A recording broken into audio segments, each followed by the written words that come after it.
Bonjour à tous, la star de cette édition, c'est la nouvelle BMW série 7. On parle aussi de la future Fiat 500 et des 24 heures du Mans avec des Porsche en super forme aux premiers essais qualifs.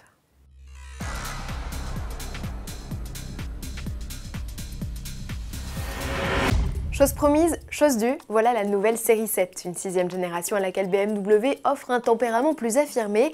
La face avant joue les gros bras avec ses optiques et naseaux démesurés.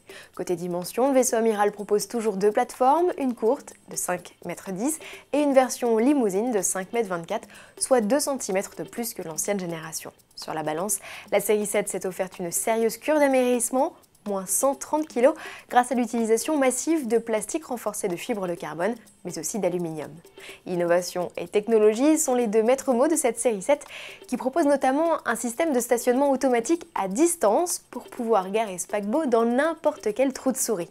Autre nouveauté, les phares laser, les mêmes que la i8 dont la portée s'étend sur 600 mètres, la fonction pilote automatique qui gère seule la trajectoire sur départementale et autoroute, l'écran tactile avec système de commande par geste ou encore la transmission intégrale associée à des roues arrière directrices. Pour le confort, toit ouvrant, hotspot Wi-Fi ou encore accoudoir chauffant sont au programme. Enfin, sous le capot, les 6 cylindres et V8 offrent de 265 à 450 chevaux. Une version hybride rechargeable de 326 chevaux fait son entrée avec au menu une conso moyenne de 2,1 litres et une autonomie de 40 km en mode 100% électrique. La production de la nouvelle BMW série 7 a d'ores et déjà débuté à Dingolfing en Allemagne. L'arrivée du vaisseau amiral en concession est prévue le 24 octobre en France. La limousine sera visible dès le mois de septembre au salon de Francfort. Ce sera aussi l'une des stars de cet événement allemand, la nouvelle 500. Fidèle à sa tradition, c'est un 4 juillet que Fiat lèvera le voile sur la deuxième génération de la plus célèbre des citadines italiennes.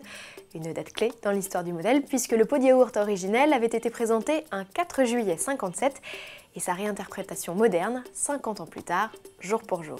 On a hâte de savoir ce que nous mijette la firme turinoise. La 500 n'a pas été changée ni même restylée en 8 ans de carrière.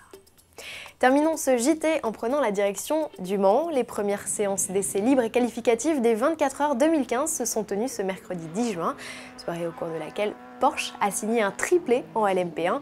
Le constructeur tient pour le moment la pole provisoire grâce à l'incroyable chrono de Neel Jani qui bat dans le même temps le record de la piste, détenu depuis 2008 par la Peugeot 908 de Stéphane Sarrazin. La 919 hybride numéro 18 a donc bouclé un tour en 3 minutes 16 secondes et 887 centièmes. C'est 5 secondes de mieux que la pole de 2014. Les Audi sont derrière, suivis des Toyota, un tour encore en dessous. Quant au Proto Nissan, il ne fait pas mieux que 23e.